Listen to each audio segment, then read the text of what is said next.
Straw, the Coal, and the Bean by the Brothers Grimm. There was once a poor old woman who lived in a village. She had come by a mess of beans and was getting ready to cook them. So she laid a fire on her hearth, and to make it faster, she kindled it with a handful of straw. As she was pouring the beans into the pot, one of them escaped unnoticed and fell to the floor, where it landed beside a wisp of straw. A little while later, a glowing coal jumped from the hearth and landed not far from the other two.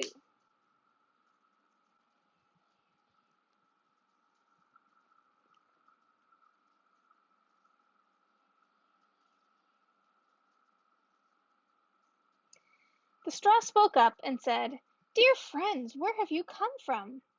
The coal replied, "Luckily for me, I jumped out of the fire, and it took a great effort, but if I hadn't done it, death would have been certain. I'd have burned to ashes." The bean said, "Well, I've come off with a whole skin, too, but if the old woman had got me into the pot, I'd have been mercilessly cooked like my friends." "Would I have had a better fate?" said the straw.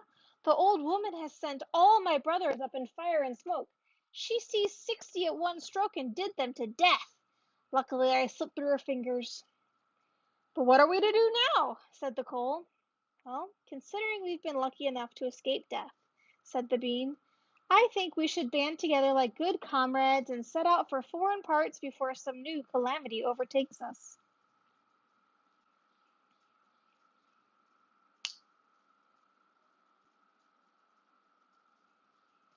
The suggestion appealed to the others, and they started out together. Soon they came to a brook. There was no bridge, and there seemed to be no way of getting to the other side. The straw had a good idea and said, "I'll lay down across it, and you'll walk over me as if I were a bridge." So the straw stretched out from bank to bank, and the still glowing coal, who was an impetuous sort, danced boldly onto the newly built bridge. But when he got to the middle and heard the water gurgling below, he took fright and didn't dare go any further. Well, the straw caught fire, broke in the middle, and fell into the brook. The coal slid in after him, hissed as he hit the water, and gave up the ghost.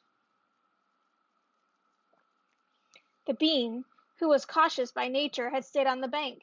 He couldn't help laughing when he saw what had happened. He laughed and laughed until finally he burst. It would have been all up with him as well if a traveling tailor hadn't stopped by to rest by the brook. The tailor, who was soft-hearted, took out the needle and thread and sewed the bean up.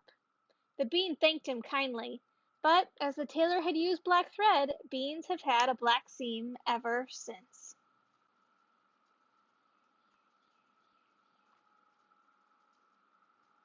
The end.